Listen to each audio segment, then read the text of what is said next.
Welcome on into FCS All-In. I'm your host, Mary Louise Cook. There's lots in store for you today as we'll be highlighting Samford at Chattanooga and Princeton at Yale. As always, Sam Herder of Hero Sports and Craig Haley of Stats Perform will have you covered with their in-depth analysis of each game of the week and their Week 11 game picks. We'll also be joined by actor and Princeton football alum Dean Cain as our guest picker. It's time to go All In. What's up, everybody? Emory Hunt, the czar of the playbook here. Ivy title implications are on the line at the Yale Bowl as the Yale Bulldogs welcome in the unbeaten and 16th ranked Princeton Tigers to the Yale Bowl Saturday at noon Eastern Time. Now, Princeton is looking for its fourth Ivy title in the last 6 years, but on the flip side, Yale has claimed Ivy championships in 2 of the last 4 seasons, and they need a win to stay in contention for this year's crown. Yale has hit its stride the last 2 weekends. The Bulldogs are putting up 110 points. Yes, 110 points in their last 2 contests. Really, you could really feel it in practice. I think that's where our biggest steps have come. Taking it really from Sunday to Saturday morning, right? That whole preparation piece. And the past 2 weeks, we've done an excellent job of doing that. Big picture wise for us, we've really improved every week. And we're able to grow a lot and learn a lot about ourselves and who we were and what we did well. And I think, as we move forward, we had a tough one at Penn. And I think we learned more from that game than we had in the previous 4 wins. So our guys are in a really good place. And I think that they're playing fast, and obviously it's a great time of year to be doing that when you facing teams like Princeton. One of the steadiest improvements we've seen from Yale over the course of the year has been from quarterback Nolan Grooms. Now, Grooms had some struggles taking care of the football earlier in the season, but he has lit up the stat sheet in the last 2 games, averaging nearly 20 yards per completion, and is always a threat on the ground as well. He's grown with each win and grown with each learning opportunity. He's really taken a huge step these last 2 weeks, and I'm really excited for him as he moves forward. Now, Princeton, who owns the nation's longest current winning streak in the FCS, dating back to last year at 9 games, has been playing exceptionally well. Their defense in particular has been outstanding. They haven't allowed over 20 points all season long. The beauty has been it's been a team, it's been a unit that's played really well together. And, the only chance to slow down an offense like Yale's is you're going to have to be disciplined. You're going to have great responsibilities, and you're going to have to, make some plays when the opportunity presents. Quarterback Blake Stentrum has made a huge impact in his first season as a starter for the Princeton Tigers, and having unselfish playmakers at wide receiver in Andre Isavas and Dylan Classy has been a big reason why. Not many places have a wide receivers captain, let alone 2. They just work hard. They are so unselfish. When one of them makes a big play, the other is usually the first guy to congratulate. And that's really rare. Feed off of each other's energy. We both have our strengths that we feed into as well, that the coaches know, and they try to utilize. And so, we don't really care who gets share of the balls, in any specific game. It's just we both want each other to be successful. And I think that's why our receiver room and our passing game has been really good this year. The Ivy League has produced plenty of NFL talent over the last decade, and Isavas has emerged as a player who could add to the league's success on Sundays. In just the last couple of weeks, he was named Reese's Senior Bowl Offensive Player of the Week and was added to the Walter Payton Award watch list. Before the start of the season, he was one of 2 Ivies named to the Athletics College Football Freaks list. Saturday's games should be one of the best between 2 of the outstanding teams in the Ivy League, and they know they have to bring their best, their A game, if they want to come away victorious. They're going to be exotic on defense, and they have an incredible passing game on offense. So we're going to prepare this week for that and hopefully do a good job at it. Yeah, they play hard. They have good athletes on their team.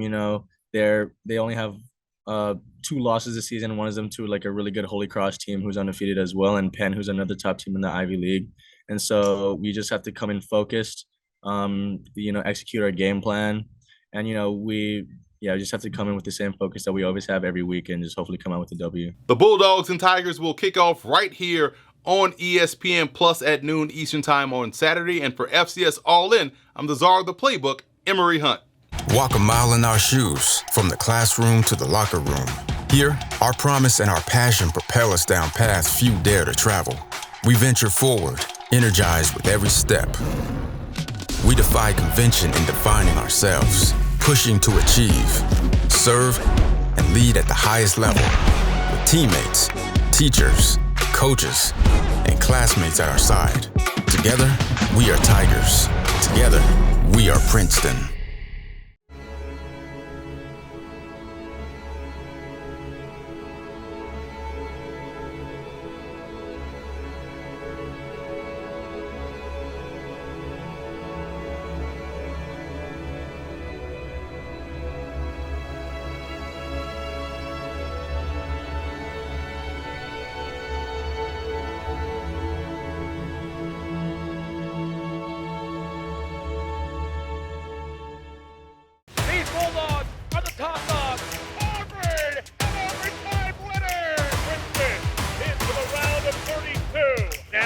NCAA Women's Rugby Championship in the Big Green of Dartmouth.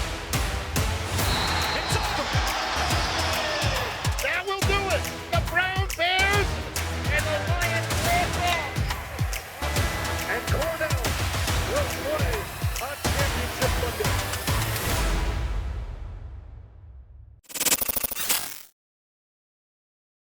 Welcome on into FCS All-In. Sam Herder of Hero Sports and Craig Haley of Stats Perform with me. I'm Mary Luce Cook. We're going to start off with our first game of the week here. We've got Princeton at Yale. Sam, first question is for you. Princeton is off to an 8-0 start and has a shot to win at least a share of the conference title this weekend. How do you think that raises the stakes for them heading into this one?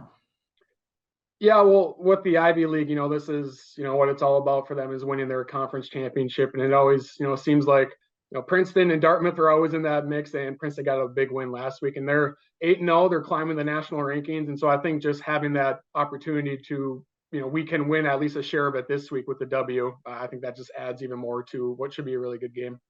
Absolutely. Now, Craig, talking about dominant wins, Yale's coming off a dominant victory over Brown, scoring the most points in a game since 1929, really showing that they can put together a full 4 quarters there. What do they need to apply from that victory to this matchup against Princeton?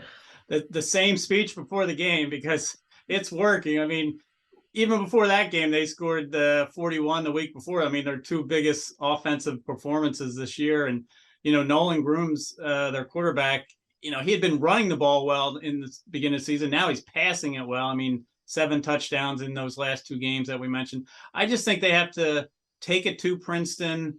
Princeton's got a tremendous defense, but at the same time, they're not used to playing from behind this year. If Yale comes out quick with that offense, that gets Princeton on its heels. So I think they just need to really force the action here.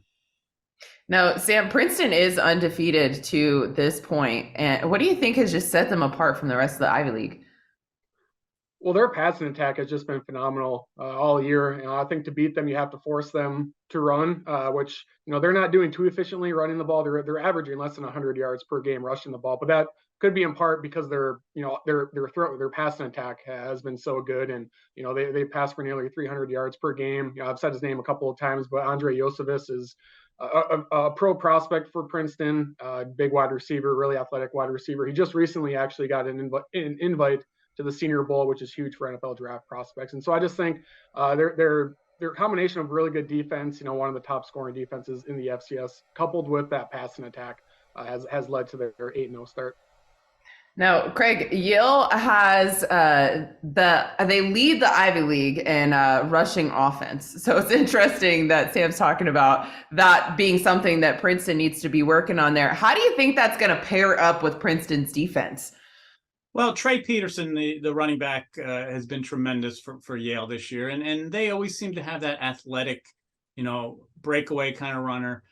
I think, this is a definite test for Princeton. I mean, they force turnovers. They don't give up a lot of points, not necessarily a lot of yards, but this is a team that's, a Yale team that's, peaking right now. So, the Princeton defense, Liam Johnson's sort of been the leader at linebacker. I think they have to just come out and really, last week against Dartmouth, they gave up 2 long drives, but that was just about it. I mean, so I just think they need to limit Yale, maybe force a couple turnovers, as we mentioned. And I just think it's a fascinating matchup between the Yale offense and the Princeton defense. Oh, yeah. It's going to be a good one for sure in the Ivy League. Gentlemen, thank you so much for joining me and for giving your thoughts on this first game of the week that we're highlighting here on FCS All-In. We'll be back in just a bit to highlight Chattanooga hosting Samford.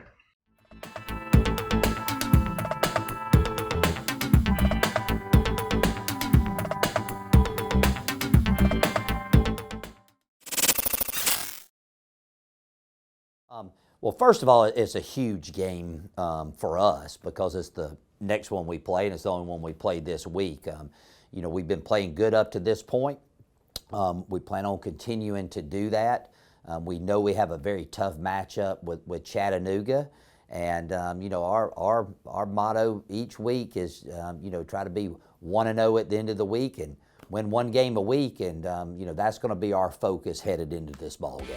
We talk about every game's a big game, and if you don't win those games early in the year, you don't find yourself in this position, and I think that's why we coach that away. So when you do get to a game that has some title implications involved in it, your team's conditioned because they played in that environment week in and week out, at least from a mental standpoint, coming from the coaching staff. But I think this game's going to come down to who wins in the trenches. Each week's that way, but this week, the big significant challenge for us is you go against Chattanooga's defensive front, who's the best in FCS.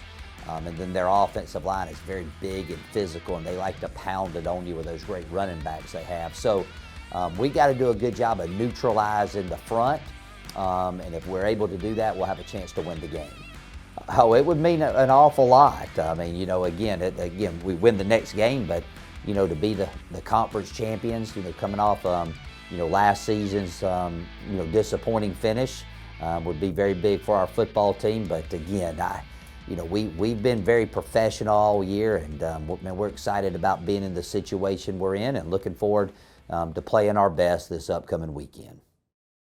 Well, I think anytime you get to the end of the season and you have two teams that have an opportunity to go win, there's enough intensity and thought in all that. I mean, the biggest thing is we put ourselves in a situation to go win this late in the year, and we have an opportunity to go do it, and everybody understands what's at stake. When you play in a league like ours, where you play each team every year, there's going to be familiarity, and there's going to be things about each other that you have to adjust to and go through that, and we play each other every year. So, I mean, I think that's the biggest thing that's different from our league compared to others is everyone in our league plays each other every year. Well, of course, for them, they got the quarterback and now the wideouts, and then they've got some guys playing really well defensively. I think their two linebackers are playing really well defensively. And then for us, it's going to come down to how well we protect the football, throwing it with Preston and running it with Lim and Gino. And then defensively, it's going to come down to us being able to tackle out in space. So our secondary and our linebackers are going to have to play well. Most of the time these games in the league come down to one score, especially late. So it could be a lot of points, could be a few points. You never know. You just got to go figure out a way to go win it. Well, I think the biggest thing we've done is just take it day to day all year, and this group's been good about that, and I wouldn't see this would be any different. They understand what we have to do from day to day to give ourselves an opportunity to go win on Saturday. When you get this late in the season, all of them are important. When you put yourself in a situation to go win, every game's important. We've come to this place from all over, and we've come for many different reasons. There are those who want to connect, and others who want to lead. There are some who want to create beautiful things, while others want to care for a hurting world. In the end, we are all here because this is a place where our passions find purpose. Samford University, for God, for learning, forever. At the University of Tennessee at Chattanooga, our students graduate prepared to make an impact. They are leaders, thinkers, and dreamers. They solve today's problems and create future opportunities. They are ready to take their place in the world. Engaging students, inspiring change, enriching communities. The University of Tennessee at Chattanooga.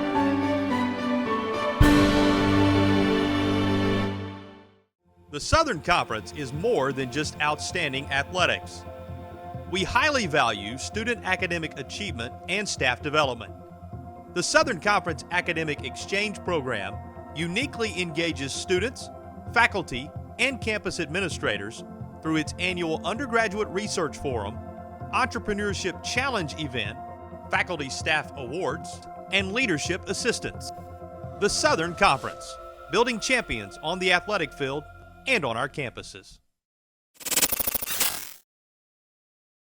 Mary Louise Cook here on FCS All-In. Sam Herder and Craig Haley joining me here. We're going to take a look at number 11 Chattanooga hosting number 9 Samford. Sam, the first question here is for you.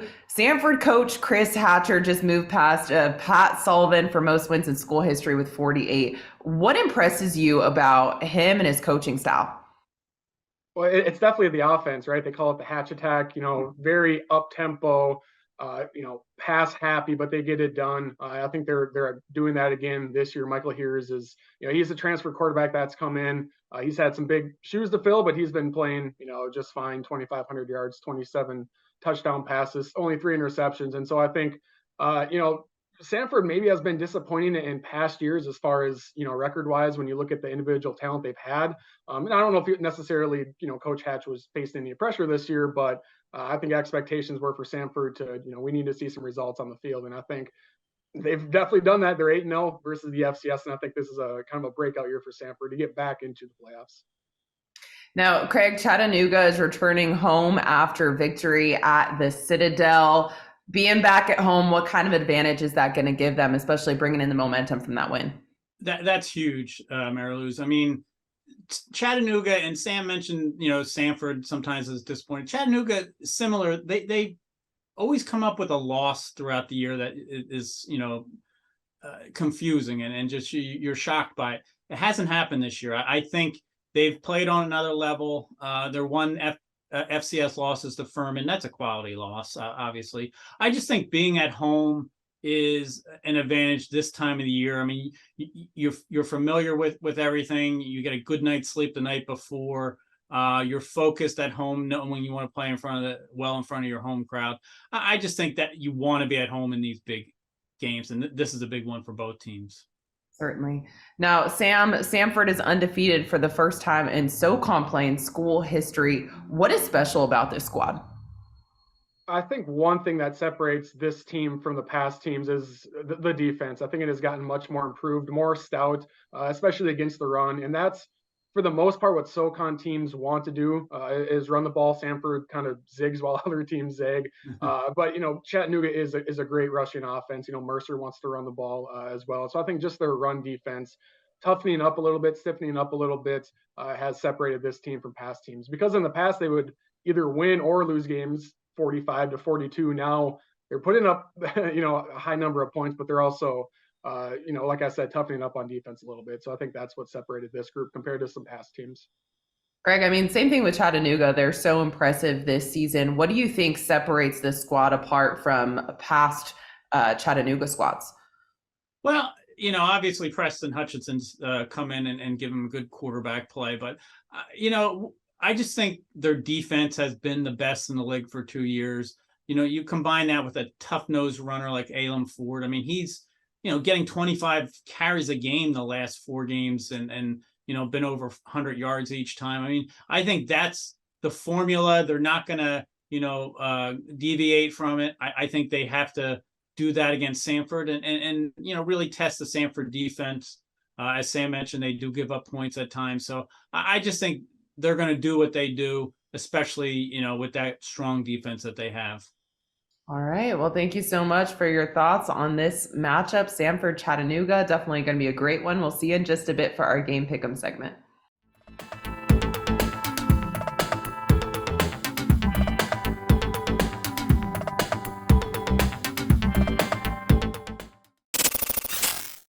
Mary Louise Cook here on FCS All-In, joined by Craig Haley and Sam Herder. It's now time for our Game Pick'em segment. Going to jump right in here. Craig, going to start with you. North Dakota State at Southern Illinois. Who you got?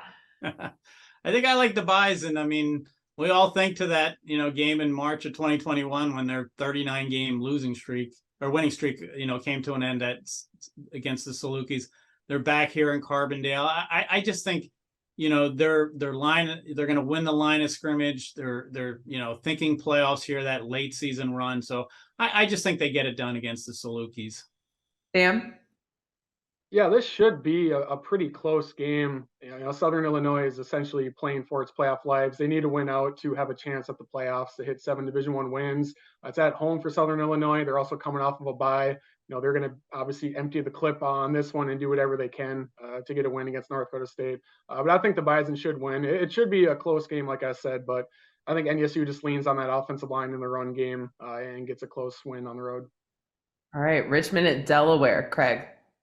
Fun matchup. I mean, Reese Udinsky's been outstanding, the Richmond quarterback. Obviously, he's, you know, a little banged up with a lower body injury, but this is a tough pass defense that Delaware has. I think you have to like them getting it done, and you combine it with Nolan Henderson, who's been outstanding at quarterback. So I like the Blue Hens at home. Sam?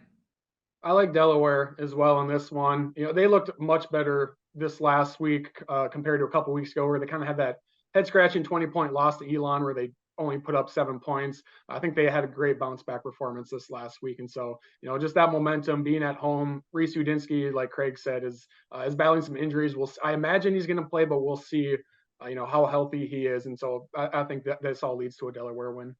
All right, Rhode Island at New Hampshire, Craig. You know, there's 6 teams in the CAA that are really legitimate playoff contenders right now. And I think you have to look at this as an elimination game. You don't want to come out on the losing end here. I think UNH, you know, they have a formula that they stick to, and they have to run the ball. You know, Rhode Island's rushing defense is a little suspect at time.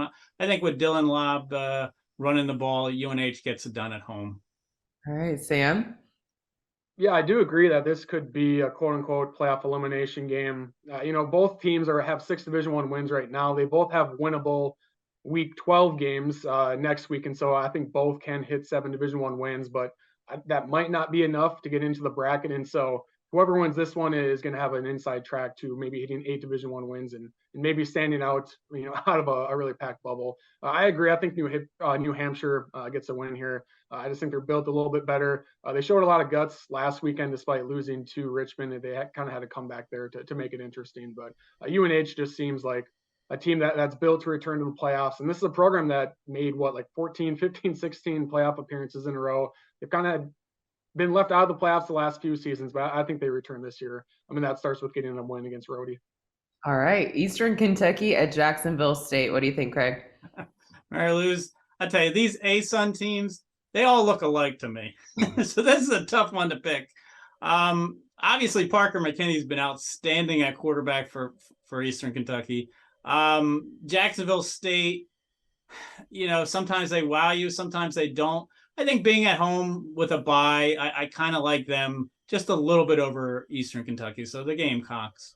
All right, Sam? Yeah, this one is tough because Jacksonville State, you know, they had the last time we saw them, they looked really good. That was a couple of weeks ago. They were just coming off of a bye. They really beat up on Austin Peay 40-16, but that was a week after losing by double digits to Southeastern Louisiana. So, you know, JSU is always kind of hard to read. I do like them at home though. I really like Eastern Kentucky as far as where they're heading and how they're playing right now. But I just think, you know, going to Jacksonville State coming off of a bye is going to be tough. And JSU, I don't know how many scholarships they have right now, but it is above 63, and that's always going to help. And so I think JSU gets a home win. Fair enough. Illinois State at South Dakota State, Craig. Well, the Jackrabbits at home, I mean, they're going for a perfect season in the Missouri Valley. You know, they're going to be able to heal up with 3 weeks off before their first playoff game after this one. You know, I just don't think the Redbirds have enough offense to get it done here. So obviously you have to like number 1, South Dakota State. All right, Sam? Yeah, a lot on the line for this one. Really, you know, if the Jacks win, they should get a number 1 or number 2 seed in home field advantage. You know, Illinois State still has the potential to hit 7 Division I wins, and that would require beating number 1 South Dakota State. Yeah, I just don't think Illinois State has enough offensive firepower. They were without their starting quarterback last week, and that really hurt their offense. Not sure if he'll be back or not. It kind of sounds like he won't be playing. But even if he does, you know, I think South Dakota State is just too loaded right now, and they'll get a win and secure home field advantage for the playoffs. All right, Furman at Mercer, Craig. Ooh, what a day in the SoCon. Both teams coming off byes, and I can tell you the one thing Mercer worked on in these last 2 weeks, ball security, because 11 turnovers in their last 2 games. They had a split, but that's just too many. Fred Payton, their quarterback, had too many interceptions. I bet you they're a different team this week. They're both going to look to run the ball, but I just think Mercer's a little stronger here. Sam, your thoughts?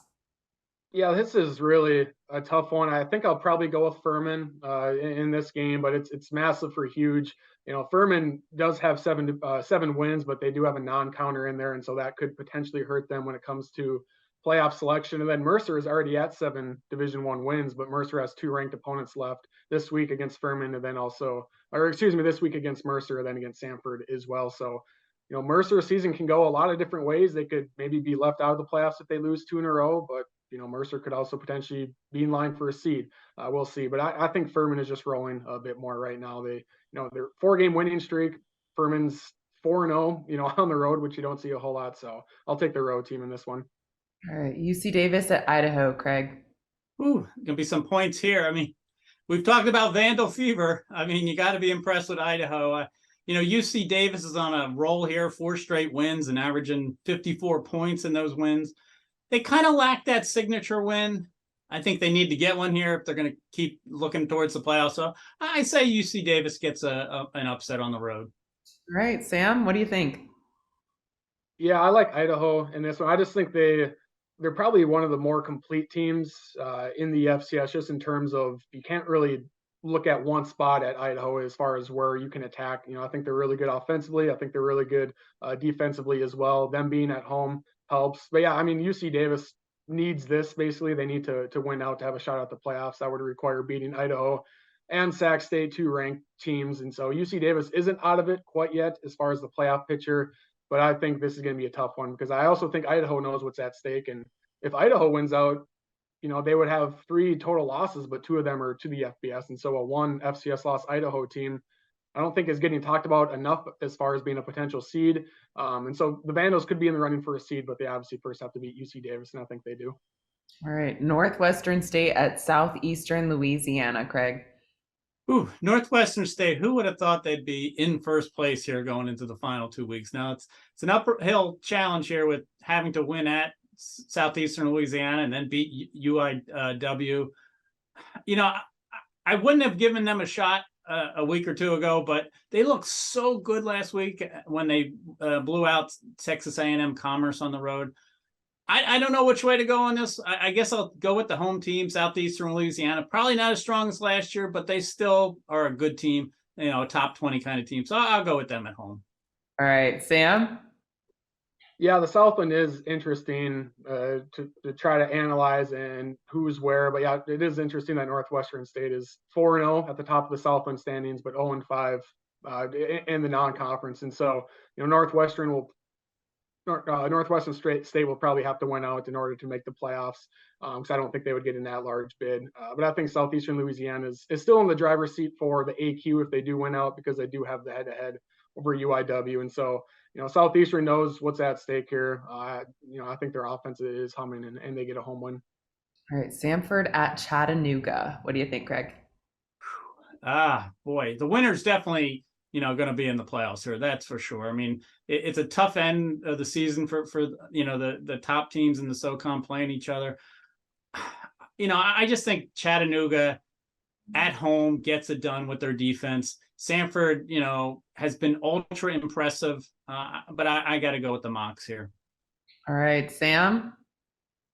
Yeah, it just seems like this Samford team is kind of building to potentially being a pretty good playoff seed, especially if they win out, 10-0 versus the FCS. That can get them potentially as high as the number 5 seed. And so, like I said, I think Samford has the running defense. It's not a dominant running defense, but it is a pretty good running defense. And I think that's going to be really important, especially trying to contain Alem Ford, who did not play this last weekend. And so I think Samford can definitely score enough points, get enough stops, and get a road win in what should be a pretty crazy game, I think. All right, last one for you. Princeton at Yale, Craig. This is the second oldest, most played series in the FCS. 144th meeting. Only Lafayette and Lehigh have played more.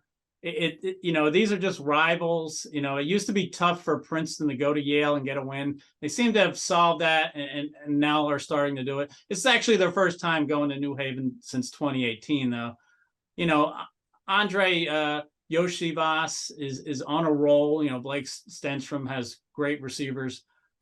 I think you could go either way because Yale's definitely peaking. I know your special guest is Dean Cain coming up. I know who he's picking. I don't want to get on his bad side. I'm going to go the Tigers. All right. I love it. What do you think, Sam? Yeah, I like Princeton as well in this one. I think they can dictate the pace of this game. Yale will obviously want to try to get them running the ball and taking away the pass. But I think Princeton just does so good of a job of kind of staying on rhythm. They rarely seem to be out of rhythm on offense, and I think they just have that pass and attack. And it's not just Yosivas either. They spread it out a little bit as well. And so I think Princeton gets a road dub. And this Princeton team just seems like it has the capabilities to finish undefeated, not only in the Ivy League but also overall with their FCS record. All right. Well, it's going to be another great week in the FCS. Gentlemen, thank you so much for joining us here on FCS All-In. We'll be back in just a bit with our guest pick'em segment with Dean Cain. Super cool. Mary Liz Cook here, joined by Dean Cain for our guest picker segment here on FCS All-In. You may recognize him as Clark Kent or Superman from ABC's Lois and Clark, The New Adventures of Superman, from 1993 to 1997, but also... You don't have to tell people how old I am. You're an icon. You're an icon, but you set the Princeton season record with 12 interceptions in a 10-game season. So, I mean, that's pretty cool and pretty impressive as well. So thank you so much for joining us. How you doing today? I'm great. Thank you for having me on. I'm going to just one little correction. Oh, yeah. I didn't just set the Princeton record. When I set that record, it was the NCAA record. Excuse me. For 12 in a season. But now guys are, teams are playing 13, 15 games. At Princeton, we only played 10. We have no postseason.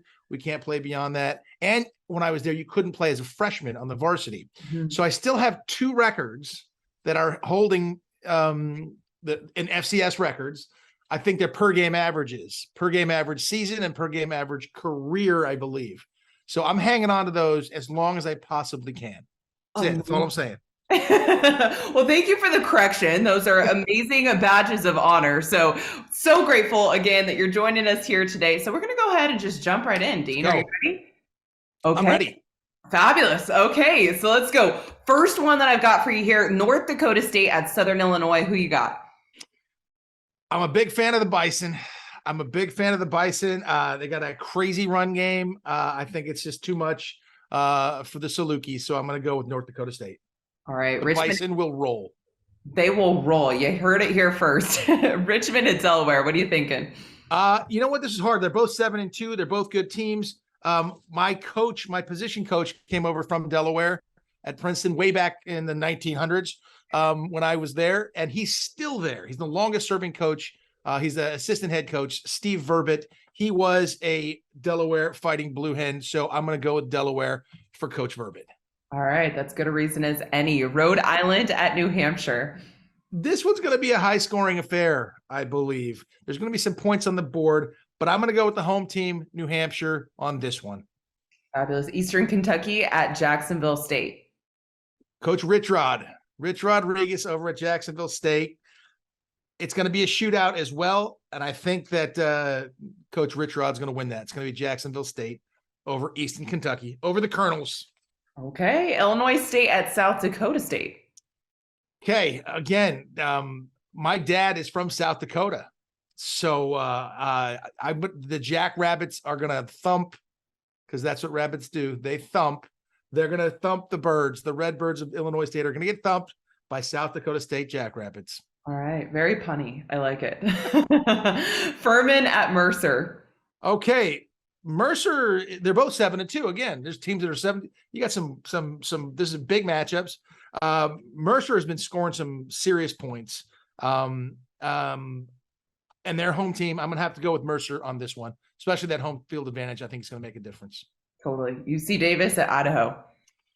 Man, I am a reserve police officer in Idaho, and I'm right next. I'm in Pocatello, which is where Idaho State plays. Mm-hmm. So I've seen Idaho State play the Idaho Vandals a number of times. I've never rooted for the Vandals, but I'm going to root for them this time because they're going to pick them to win. It's going to be a good game, but the Idaho Vandals will steal the game from the UC Davis Aggies. I got to call them the Vandals, and I figure Vandals steal stuff. Okay. No, they don't. They just vandalize.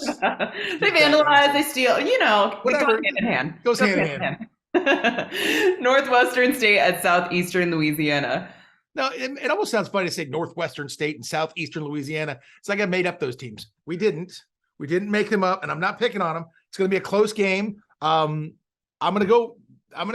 Sometimes it's just the colors. I'm going to go with purple and white, Northwestern State. Also because they're the Demons, and I think Demons might be able to beat Lions.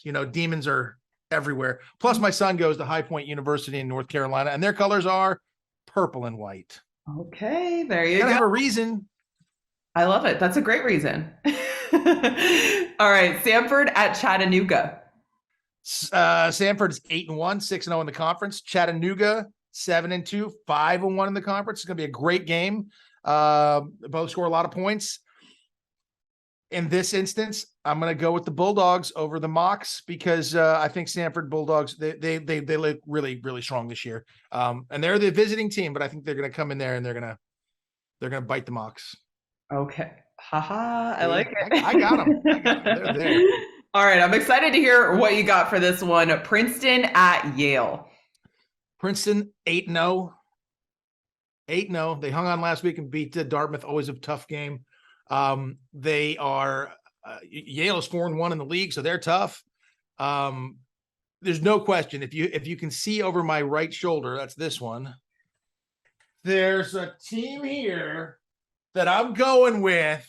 It's the Princeton Tigers whipping the snot out of the Yale Bulldogs. 100%. They'll be 9-0. They'll set up for an undefeated match at the end of the season, undefeated game against Penn. And I'm going to make sure I try to get to that ball game. But the coach has got them ready. They're doing a great job. I feel like Princeton is really going to do it this year. I think that they're going undefeated. We haven't had that in forever. We've been 6-0 and 7-0. Bob Serace, the head coach, was a sophomore when I was a senior at Princeton. I know these guys. I love these guys. We're going to get an undefeated season. We haven't had one since 1922. And Princeton played the very first football game ever in 1849 against Rutgers, and we lost. But we're going to win this one. Princeton over Yale by 3 touchdowns. Okay. Very specific. Okay. Was that your helmet? No. Okay. My helmet, when I played, so Princeton, we are the ones who created the winged helmet. This started at Princeton. And then other teams picked it up, like some team called Michigan or something. I don't know. But we started it and we brought it back. So when I played, though, we had just literally an orange helmet and a black stripe. Okay. We would play on Halloween and people would call us the pumpkin heads. It was not cool. Now, this is such a cool helmet. I can't even stand it. It makes me crazy.